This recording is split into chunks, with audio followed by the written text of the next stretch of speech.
down. So hope everyone is navigating as best as they can. There's a lot of things going on in the world right now, as we don't need me to tell you that, that's for sure. But it is important to be able to be present as we're moving through change.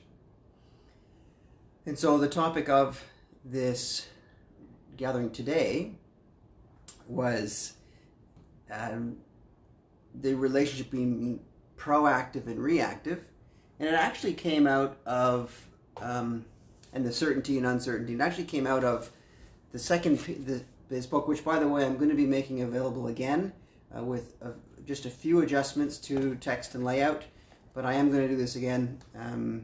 Thank you very much to everyone who's been asking about it. And anyway, so for those of you who do have it, it's the second insight. And it is, if I get to it, proactive or reactive. Now these are some of my notes that I've made in here. But it's basically, the whole premise is that we're not always reactive and we're not always proactive. And that's the point.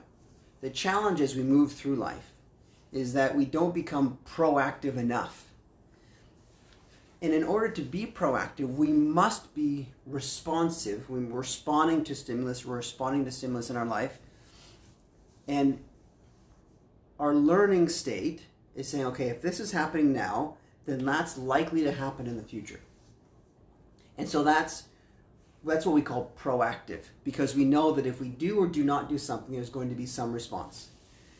So that's how we play with being reactively proactive or proactively reactive.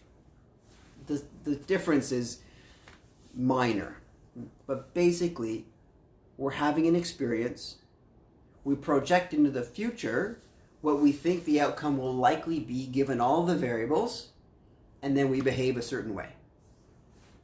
And then as we're acting, thinking, believing, perceiving, and as the video I mentioned on Wednesday was that all of our experiences, whether they're resolved or unresolved in life, are filtering what we become aware of in an experience.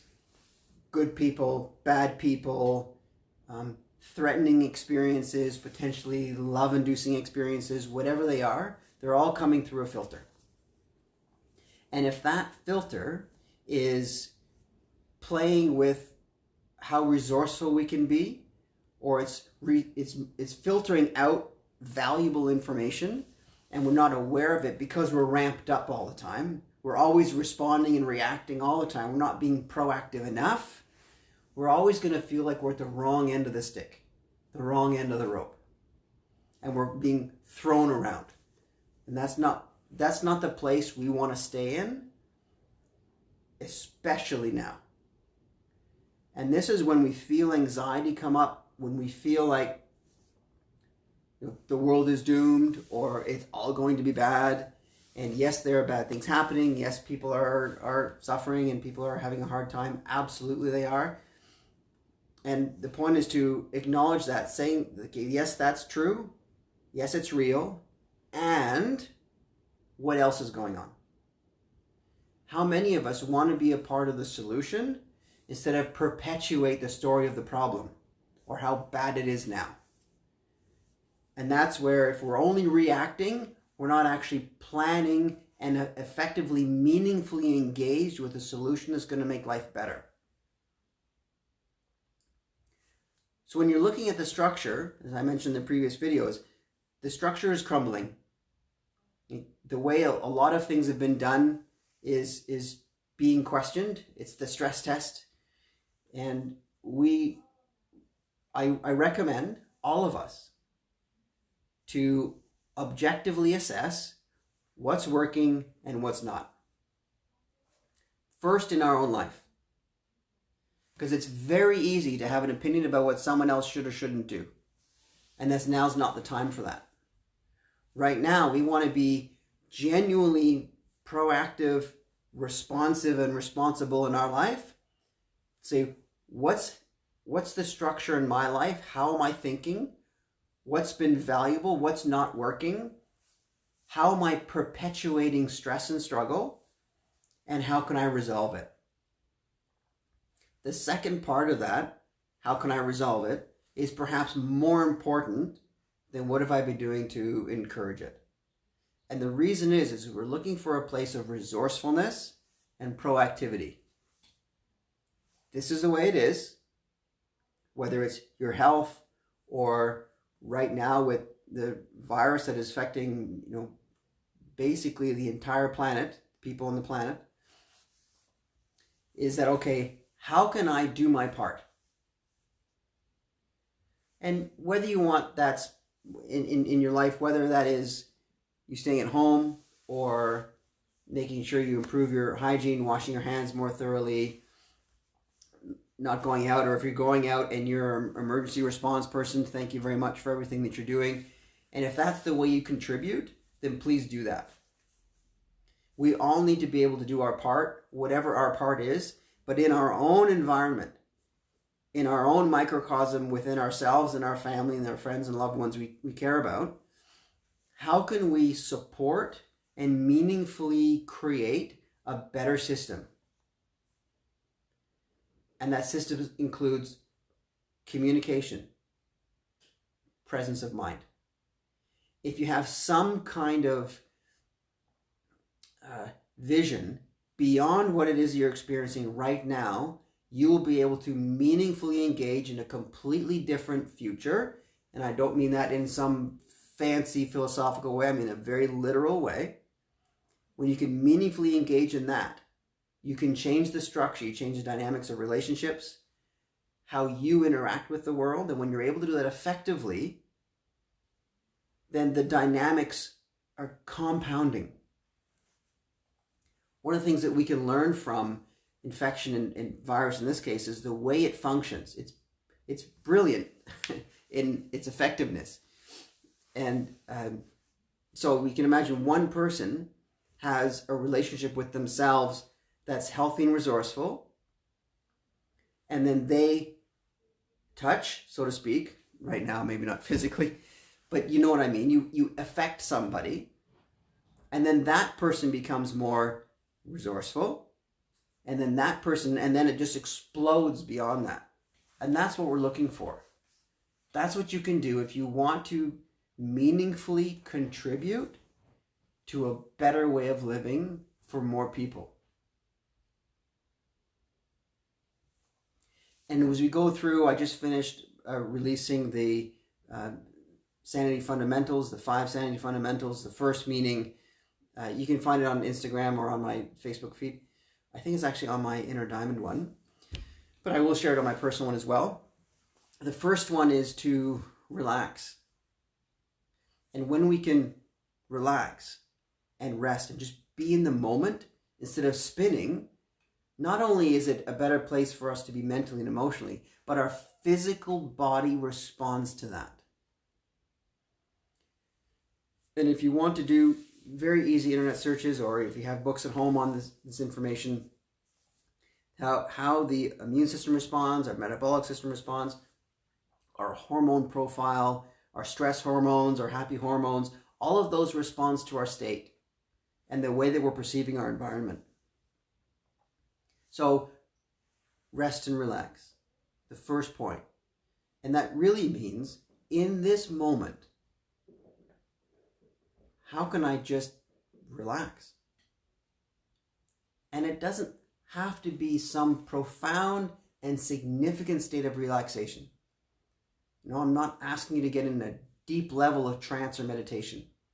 It's just in this moment, even now, right now for us, right now. Just let yourself relax a little bit more. Dogs are great at that. Animals are great. You've seen pictures of Hal on my social media feeds. He's very good at that. And so let yourself do that right now even. And that does mean there needs to be a pause. We might need to change our breath a little bit, breathe a little more in, a little more out. Just let your body settle. See, even now, I can feel that my throat is functioning differently. I'm talking differently. Okay, so the Sanity Fundamentals. The acronym, by the way, is REGAL. REGAL.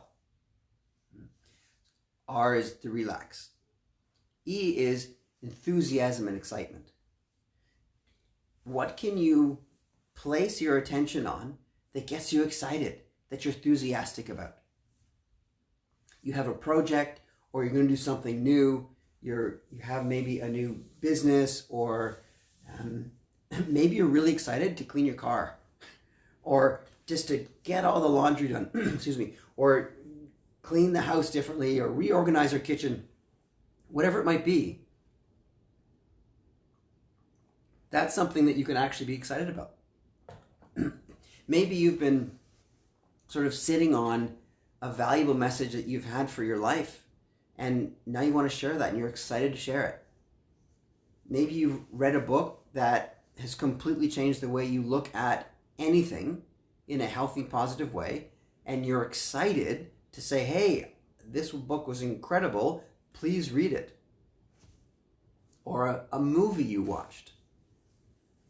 Or maybe you've gone through a challenging time in your life and you've come out the other side and you want to share your story.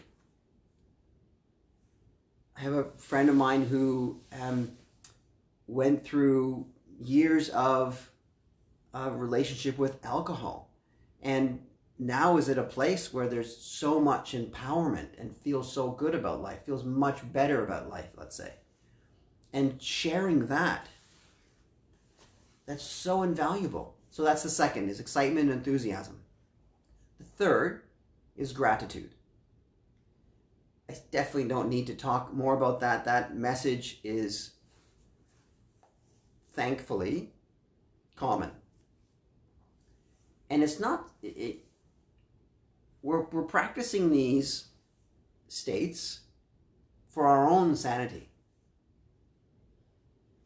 And some people will go to the point where be grateful so that you can create something different. And that's conditional gratitude. And I understand that, and you'll even hear me talk in that way sometimes. But that's not the full point. The full point, I think anyway, in my opinion, is that practice and experience gratitude because it completely changes you right now. It just feels good. If it feels good and it isn't taking away from someone in the quality of their life, that's a good thing. So gratitude. You can be grateful for everything from having a cup, being able to interact here today for this, for having a roof over your head, or clothes, or food, or friendship, or the sun, or having an earth that we can be in a relationship with. There's the list. I've never met anyone that had an exhaustive list with nothing more to add, ever. It's so long. So gratitude. The fourth one is appreciation. And there's a difference between gratitude and appreciation. Gratitude, and this is I'm not going to go into it too deeply, but I'm going to go into the new version of the book where I had a conversation and with John Gray, Dr. John Gray, and I asked him the question, what's the difference between gratitude and appreciation? And he paused for a moment, and he said, gratitude, I said, I think gratitude is what you receive in your life, and appreciation stays outside of you that you observe. And we had a moment there, we paused, and I said, I like that. And I give him credit to that, obviously, because that was a conversation he had that really helped me understand how to frame it differently. I knew it was different, but I wasn't sure how to really work with it. So appreciation. You can appreciate something as simple as the design of a car. That's not your car. You can appreciate the skill it took for a chef to craft an incredible meal, for its visuals and for its flavor. You can appreciate someone's patience when you could see where it would have been reasonable for them to be impatient. There's so many things you can appreciate. Gratitude is something you have received, and appreciation is something that's outside of you that you can acknowledge. And the last one, well, of the 5, is love. And there is more talk of this now, where love is not just romantic. And I'm very happy that that is more part of the conversation. Because love isn't just romantic love. It can have love for humanity. You can love an animal and not be in a relationship with it that we would think of as a romantic relationship. We can have love. You can love someone else with not being in love with them in a romantic sense. And it's an important distinction to make, and I do want us to pay enough attention to it. Because when we're in that state of love, not a touchy-feely, softy, whatever sort of opinion some people have about it, the genuine value of being in that state cannot be understated. And it doesn't mean also, some people will get into the mental flavor of, if I'm forgiving, I'm weak. Or if I love too much, I'm soft and squishy and people are going to walk all over me. Absolutely not. That's not what it is. That's an egoic evaluation of a state. So again, we're looking to be focused on what we can do right now in relationship to always responding to life or being actively engaged in the present moment. And by being in that place, we can contribute to a better way moving forward. So with love, you can genuinely feel love. The people that you love, the people that love you, animals, experiences. You can love the planet, love Mother Earth. You can love the sky, the sun. You can love food. You can love warmth. Snuggling or hugging somebody. Just being present with each other. You can love family. You can love friends. And sometimes being in a state of love also means what you're willing to do for that person and the relationship is beyond what we're comfortable with. And that's where we need to be. When we can be in that place, I'm willing to do what I feel needs to get done, even if it's uncomfortable for me, because I care enough. And so let's have that relationship with who we are now and our tomorrows. What kind of relationships dynamics do you want to be in overall? How do you care to show up in the world as yourself that will contribute to a better place for everything and everybody? So the second part of all of this is what gets in the way of us doing just that. Of showing up as a person that we feel called to show up as. What feels best. How can we more often step through the discomfort or fears or concerns? Because, things have happened in life and they were traumatic. Maybe we had a relationship with someone that broke down, and it broke down that left us a little scarred, left us hesitant. So, well, I'm not ever going to do that again, whatever that is. I'm not going to love like that again. I'm not going to forgive that person. And then we carry that with us. And then from that point, we then infect other people with our unresolved state and experiences. Because if I loved once and was hurt, and I withheld love for the next person and the next person and the next person, all of these other people are having to pay for what I've unresolved in my life. And I don't say that in any way to make anyone feel guilty about anything. It's just, how can we show up in the best way that we can to be proactively involved, meaningfully involved in the kind of relationship dynamic that we're looking for with the planet and the people in it? How can we do that?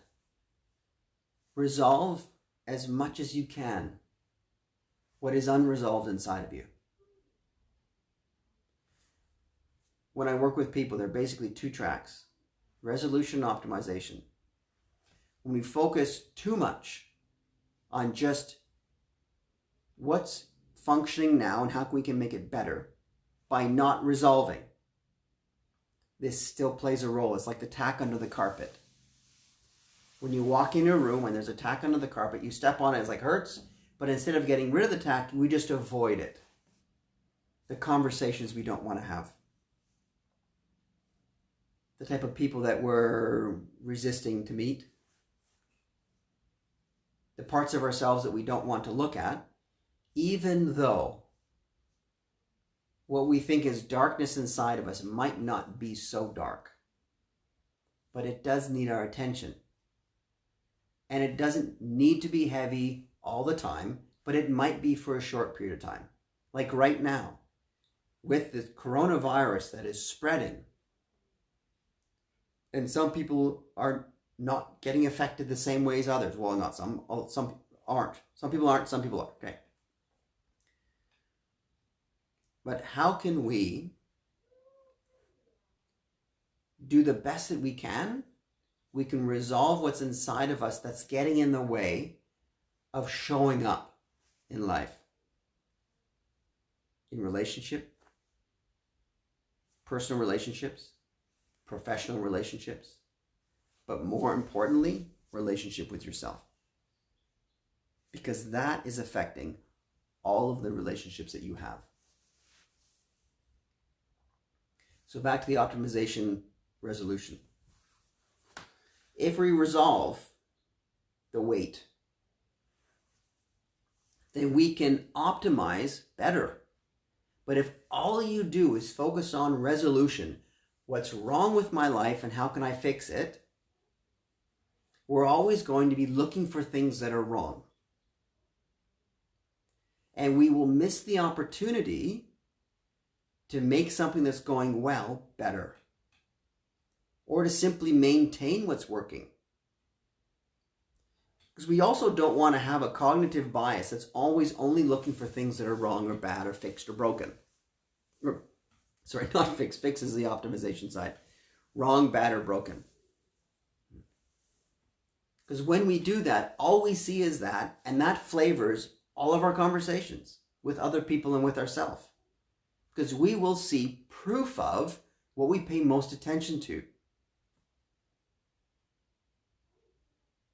And we'll look for it. We'll like it. We'll want more of it.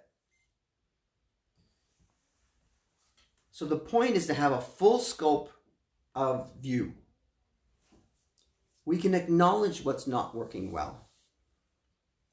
We can acknowledge that something is in our life, a dynamic that we don't want, personally or professionally, or right now globally, what's happening to so many people. And by the way, every single day, somewhere in the world, something traumatic is happening to somebody.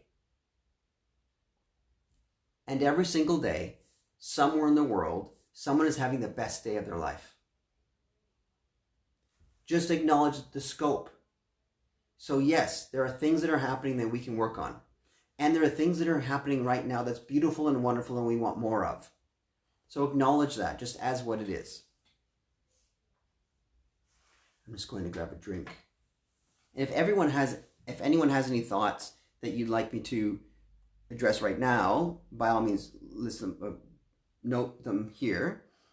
And if you have any thoughts that you want me to address at a later date, whether you send me a private message or what have you, then I'm very, very happy to do that. Timing's important, and not everything has to happen right away.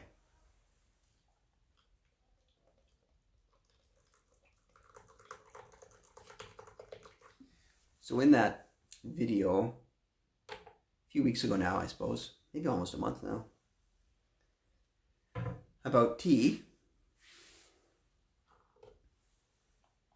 for me, as I mentioned, it's not so much just about the liquid. It's about the ritual, the routine. People have the same thing with coffee or different beverages. I also have a sage tea I really enjoy.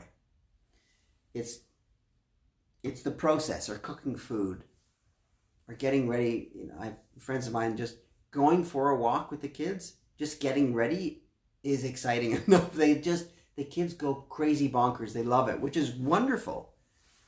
So the preparation is as valuable, if not more valuable, sometimes than the actual execution of whatever it is you're doing. In this case, the tea. Now, I also happen to really enjoy the flavor. But the smell, that's some nice that's pu'er tea. Pretty nice stuff right there. Okay, so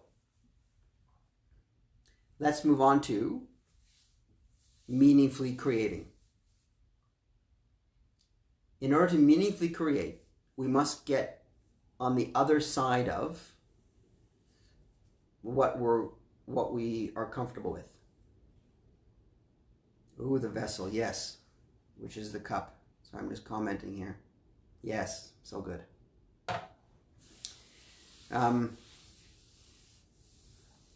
And the rituals are comforting because they are things that we can do. Times of uncertainty, certainty, like breathing, I can do this. I might not be able to do anything else or feel like I can right now, but this I can do. That's fantastic. Great, thank you for that. Okay, so stepping beyond what we're comfortable with in order to meaningfully engage, support, and create what we want. So, how do you do that?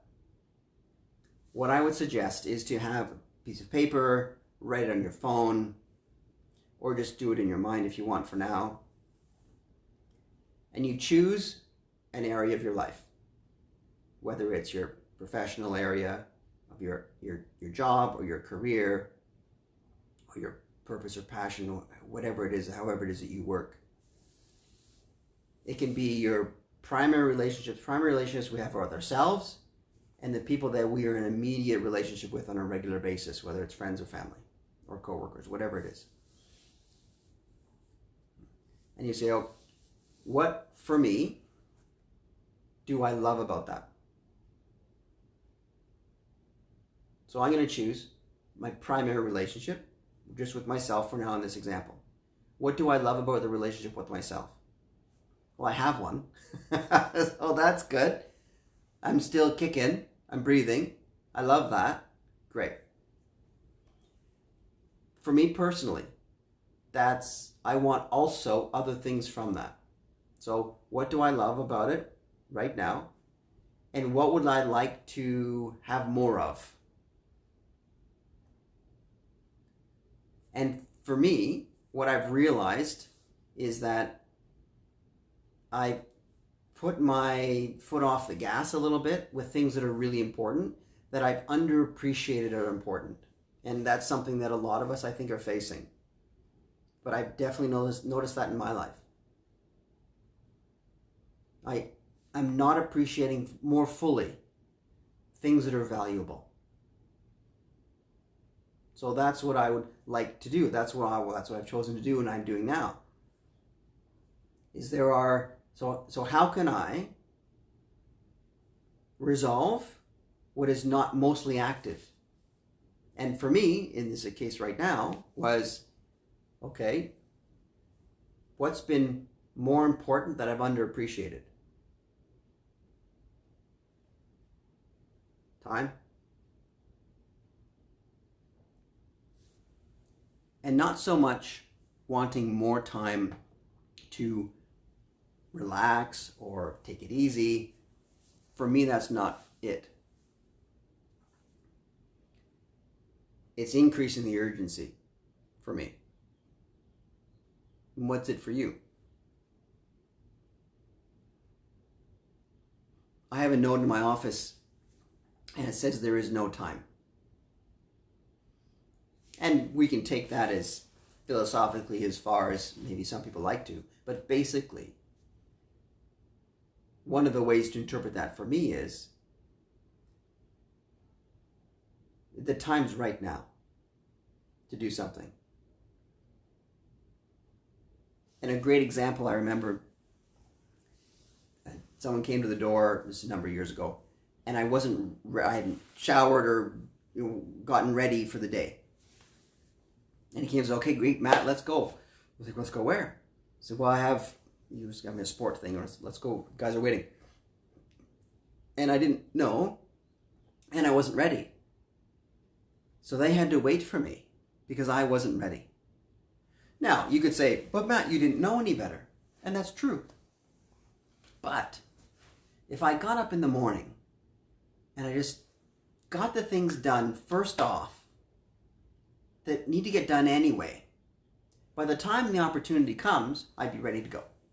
Maybe with a little bit of a delay, but not as much. So if there is no time, there's no time to waste. That's different than always being productive.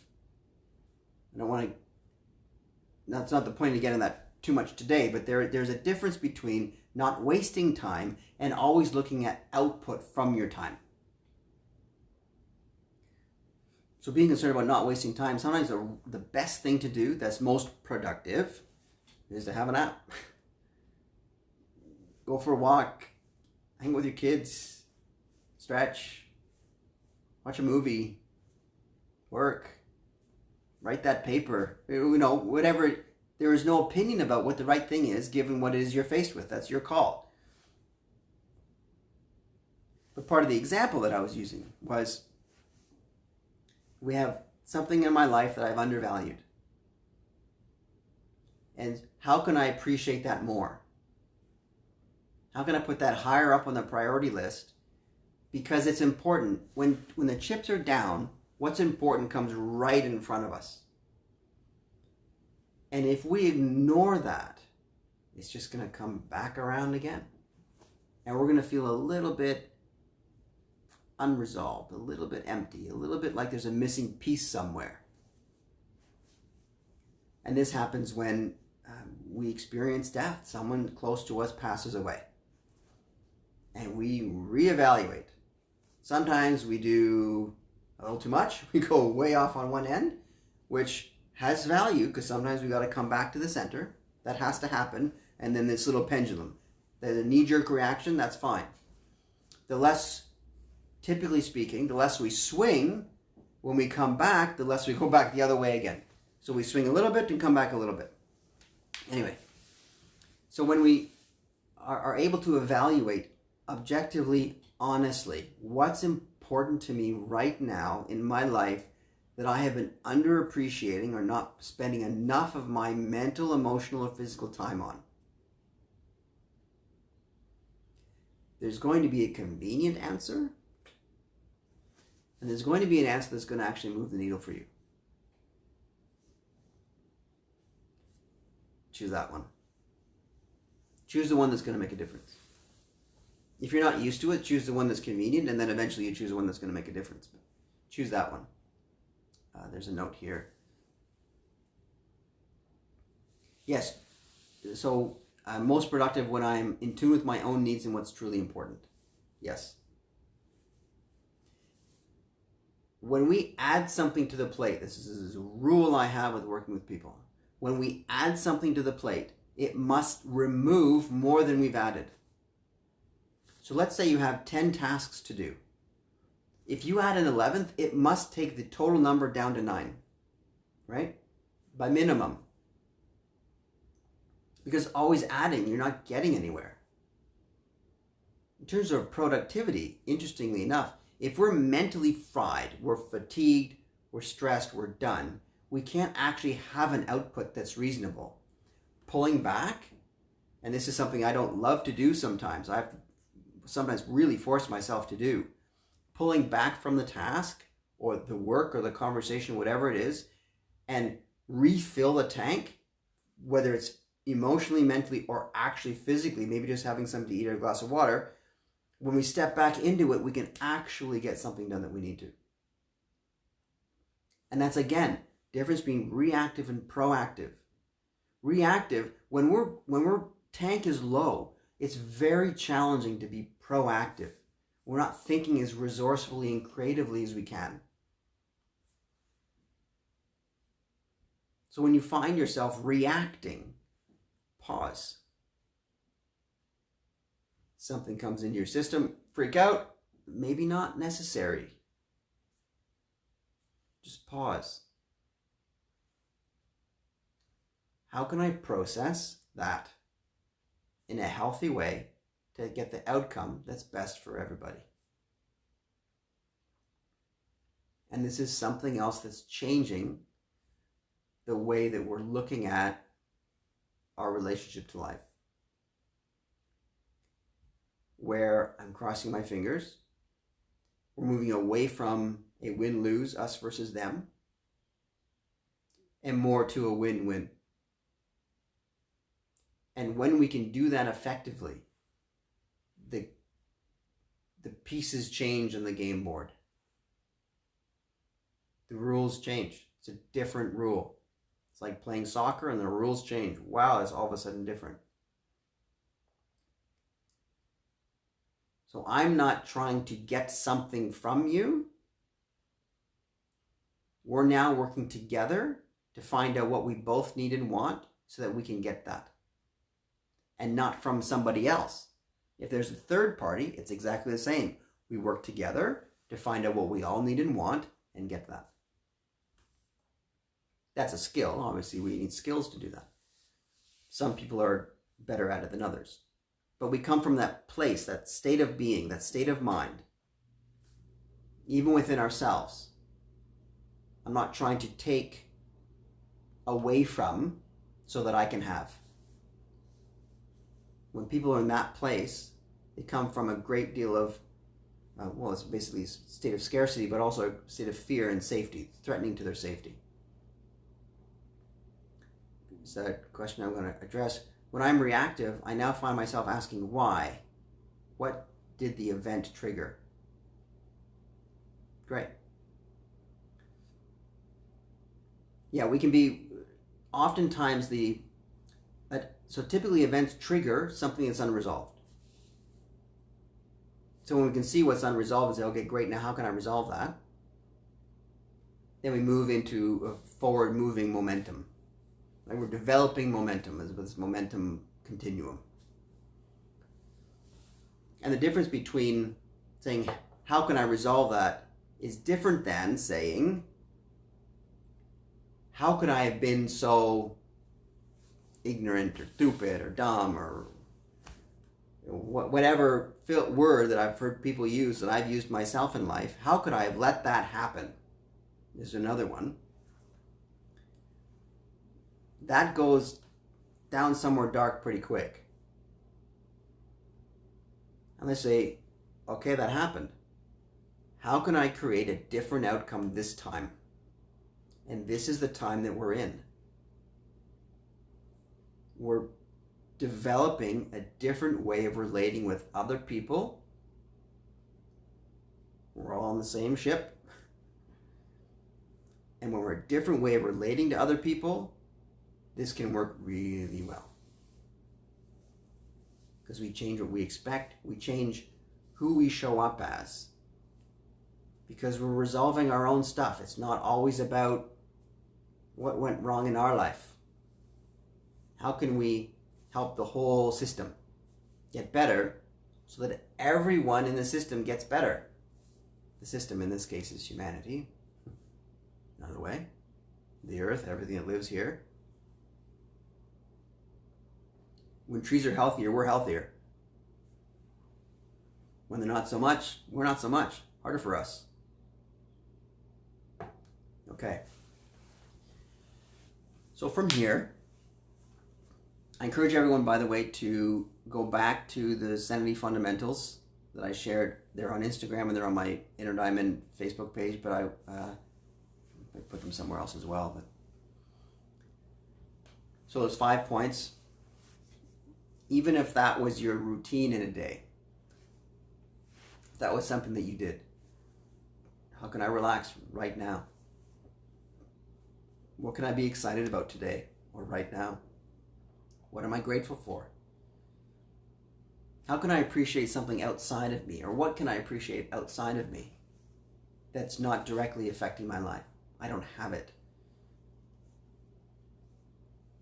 A friend of mine has a great car. I can appreciate the car. I don't have the car, and that's okay. I'm good for that. And then finally, love. What do I love? Whom do I love? Who loves me? How can I be more loving?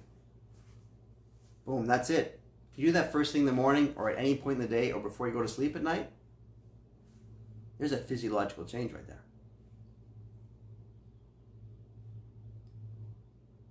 Okay. From now, we're going to pause, and if you need to go to the washroom or something like that or get a drink, please do so. And then we're going to go on a journey, a guided journey or meditation to resolve internal stuff.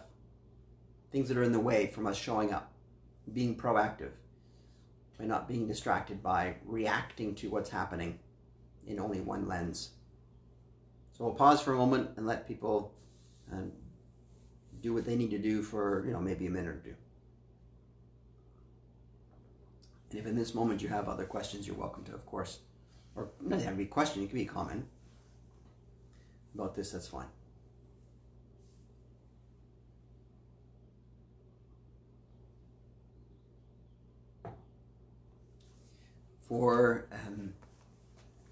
I know I did mention earlier I'm going to make this available again with a slight change to some formatting and phrasing and things that I realized seeing it in print and thankfully received feedback from people that something just wasn't clear.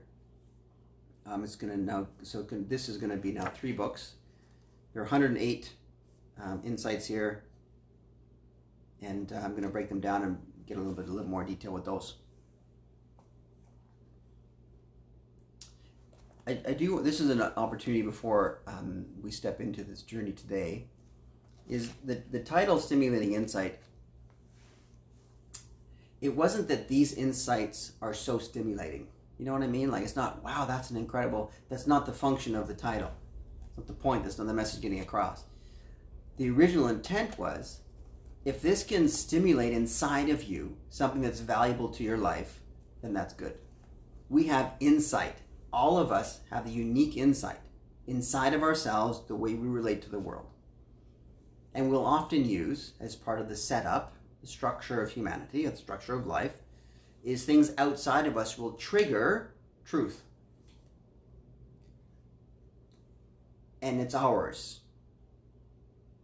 So when we read something that makes us, that stimulates a thought inside of us that helps our life, it's the thought inside of us that helps our life. That just triggered it, that just stimulated the positive response. It's just stimulating a positive response inside of you that you already have. It's not that this is trying to be so stimulating and incredible. That's not the function, that's not the point, that's not what I'm going for. So that's why I wanted to make that point here. I haven't made that publicly, and I think I tried to make that write that in the preamble here. I don't know how effective that was, so I did want to do that now. Because we need to be, I feel, we need to be reminded that we have so much resourcefulness inside of ourselves, and that's how we move forward. Now, we do that collectively. I've read books, had incredible conversations with people that changed the way I view the world, and that's thankfully they were willing to have that conversation with me. Some of them were great conversations, other ones were a little bit more challenging, but either way we get to have them. All right, we're now going to journey. And this guided journey inside of yourself, please don't do this if you're operating heavy machinery, driving a car, or something that requires your attention. If that's the case, you can listen now if you want and do it actually later. And if you're watching this not live and you're watching this another time, then feel free to do so. So the first thing is to be in a comfortable position. I recommend a position that's not so comfortable you're going to fall asleep in, but it's comfortable. So you can sit down or lie down. I typically recommend feet flat on the floor or the ground outside if you're outside. If you want a blanket or shift your body that you're comfortable, please do so.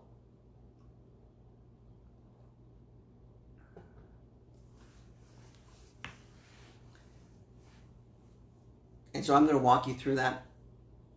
I encourage eyes closed during, because it's an internal experience. You're learning about yourself and resolving your own systems. Just my eyes are closed. If you have to open them for some reason, of course, you're welcome to. You do what you need to do. But again, if you're just sitting relaxed comfortably, then you can close your eyes if it's safe to do so.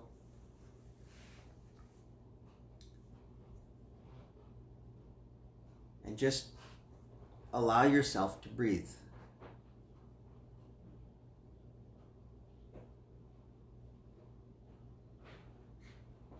Feeling what it's like to have the air come into your body and then gently release that.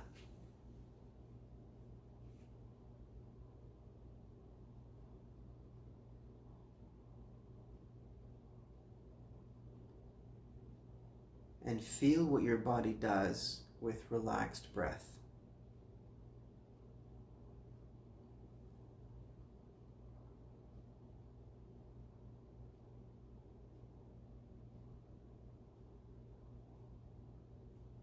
Just by paying attention to your breath alone, your body's physiology changes.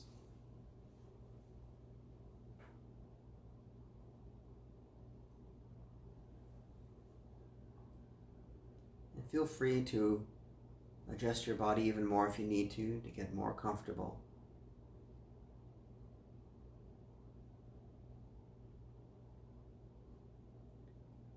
Gently and deeply breathing in, gentle pause, and then exhaling slowly.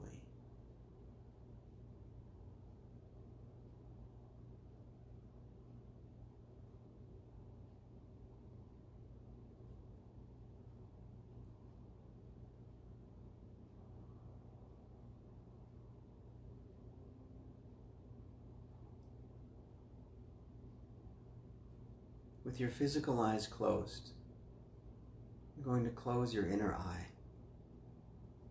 imagining that there was an eye inside of you. And this eye is the one that you see to perceive what's inside, which your physical eyes cannot see.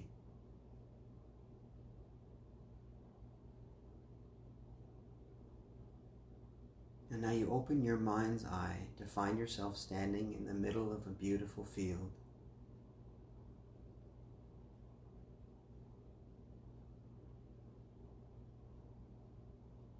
Notice the grass. There may be flowers, trees,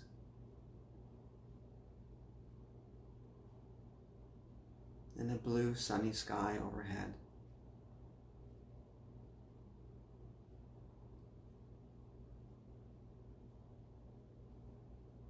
And as you look down at your feet, notice them on the ground.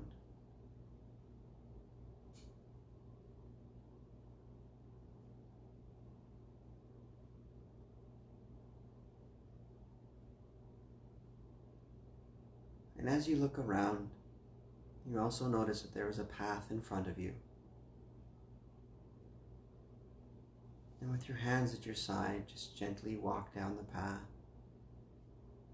Perhaps your fingers will touch the grasses and the flowers.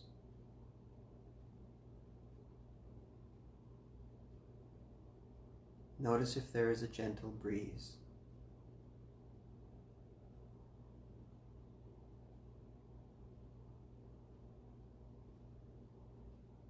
And just take in the moment.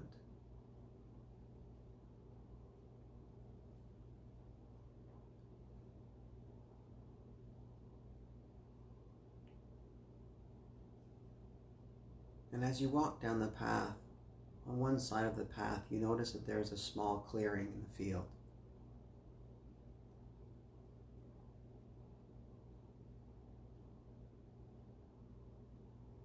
And as you walk towards the clearing, stepping inside, it's perfectly prepared for you to lie down on the ground.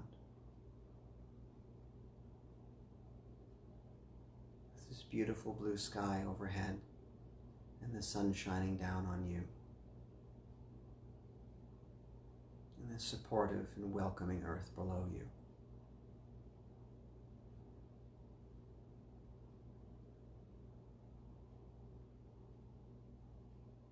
And as you lie down comfortably, it's like being welcomed home.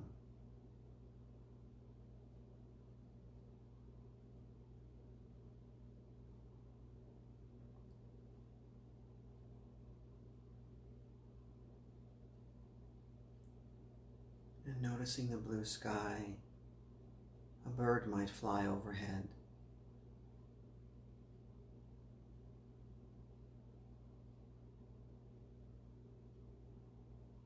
You notice a dragonfly go by.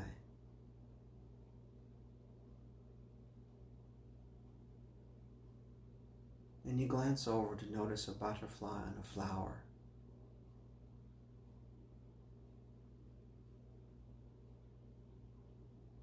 It slowly opens and closes its wings. And then another comes. On another flower, slowly opening and closing its wings.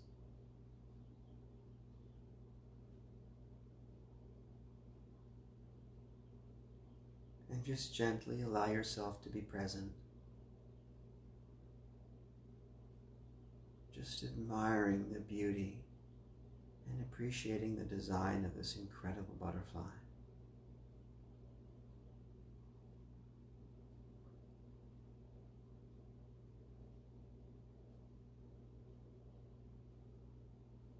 And as you lift your hand in the air in your mind, in this field, the butterfly comes over and lands on your hand.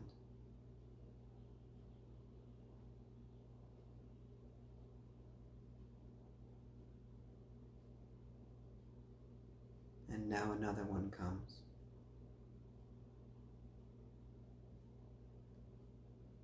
And another.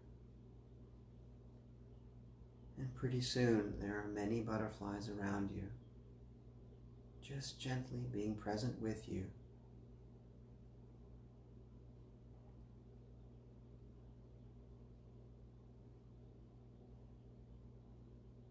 Allow yourself to receive this gift of their presence.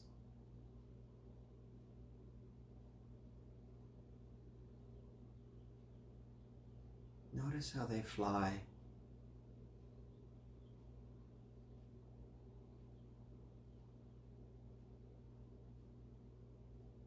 There is always a design value.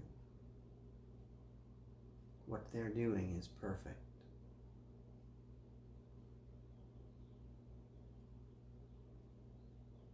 And reflect for a moment as they're all in the space around you. The path of this butterfly, its life cycle.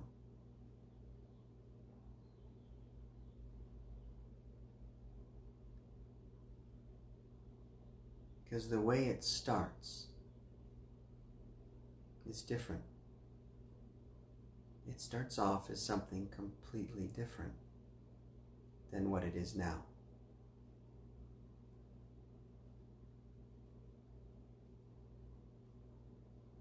And what it had to do to get to where it is now has been work.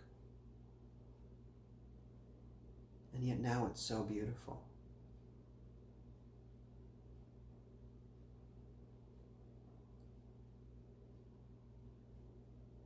but it had an internal vision, an inner knowing. And that next step was the perfect step it needed to take, even and especially when it was hard. And now it's so beautiful. And you lie there in the grass, gently breathing in and out.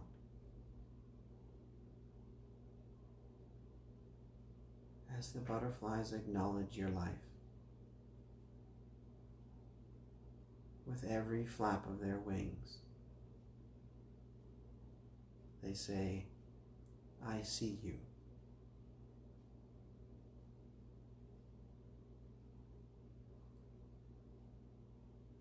And they share with you their wisdom, their story. And their story is one of becoming.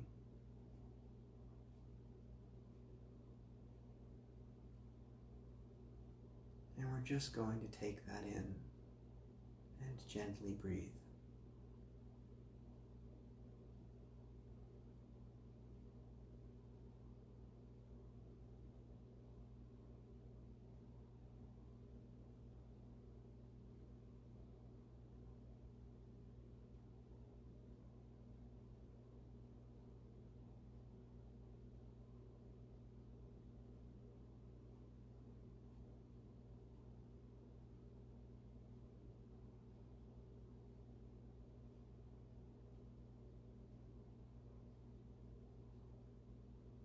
Feel what it's like to be honored in this way.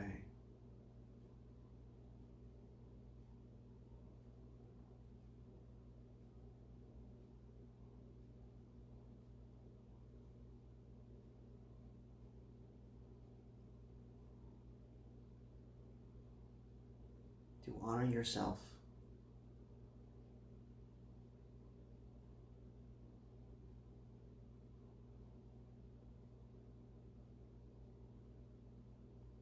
Take a deep breath in and slowly exhale.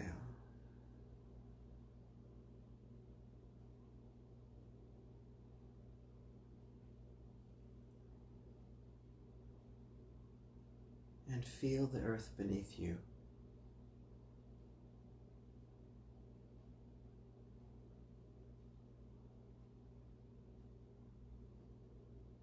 Feel her support.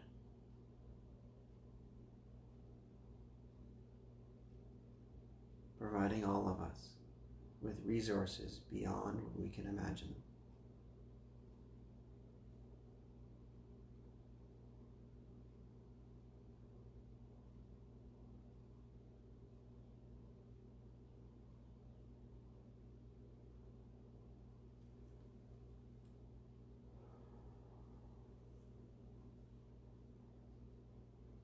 And now above you in this beautiful blue cloudless sky, a rain falls through a rainbow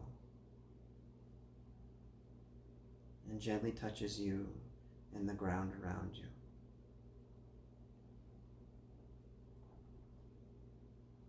And this beautiful rain washes away everything that you simply no longer need, and makes room for what it is that you do need. And just allow yourself to feel what that's like as your bodies change.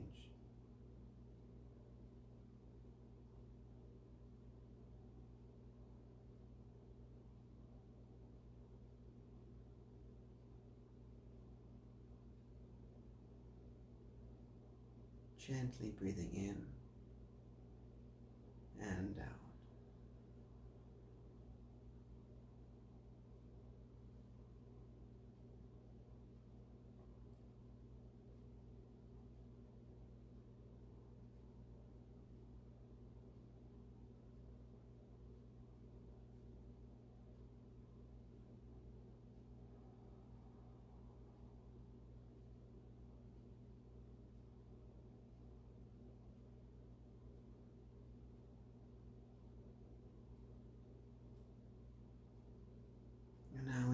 field in your mind.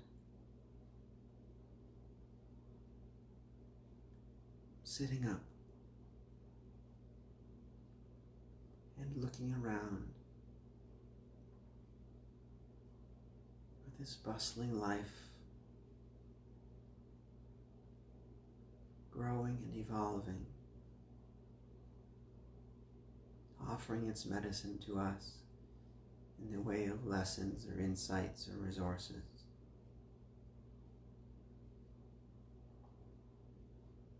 And as you stand and step on the path,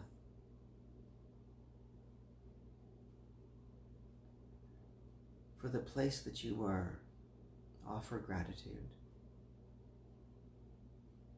And that can be a very simple thank you.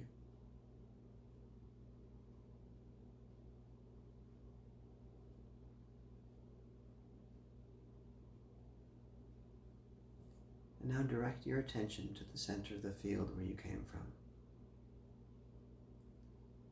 And walk down the path towards it.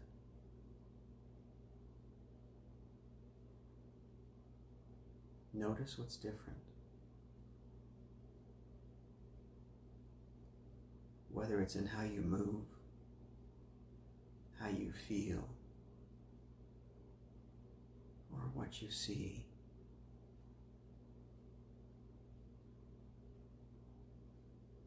And you might not quite put your finger on it yet, but there's something, an inner knowing, that comes with you.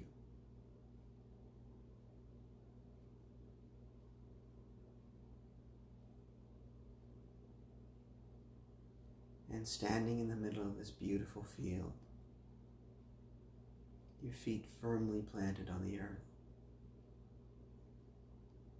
noticing the sky above you and the space all around you. And gently close your mind's eye.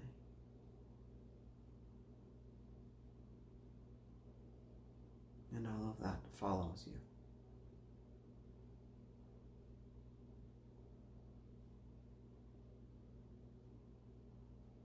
And feel now what it's like to be sitting or lying down where you are.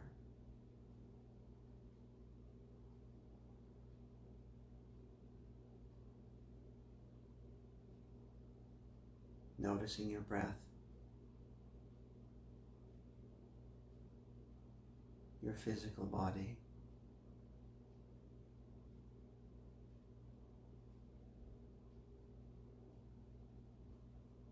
and perhaps maybe wiggling your toes or your hands, moving your shoulders around.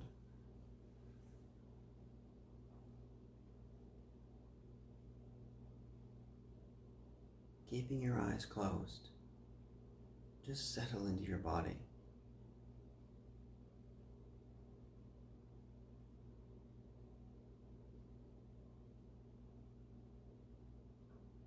Bringing more of your awareness into the space around you.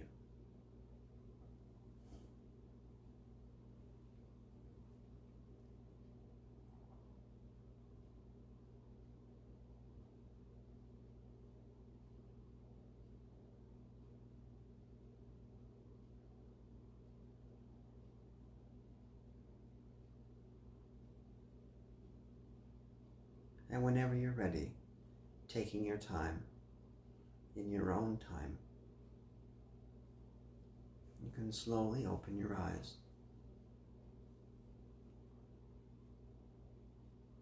And when you do, you'll notice that you feel different.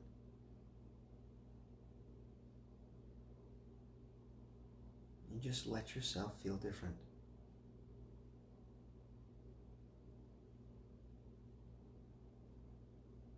Notice what it's like without needing to change it.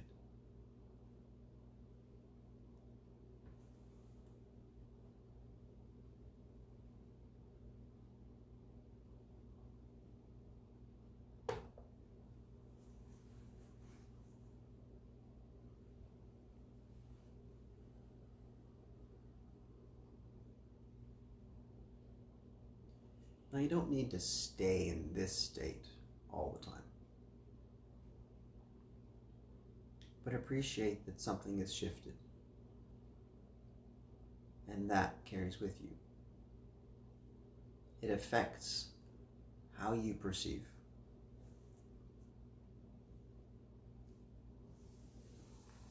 It allows you to be engaged in a different way for the people in your life, for you and yours. What it is you do, how you think in a healthy way. And you can go back and watch this as often as you want. I'll make a note here about where the meditation or journey began, and you can repeat it as often as you like.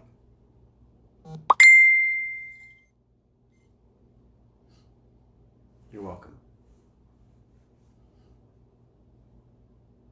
So thank you for your attention today, for all of you, for showing up in your life, for doing whatever it is you need to that's best for you in the time. Because we all move forward, we all get to evolve. And sometimes that evolution is hard, and sometimes it's easy.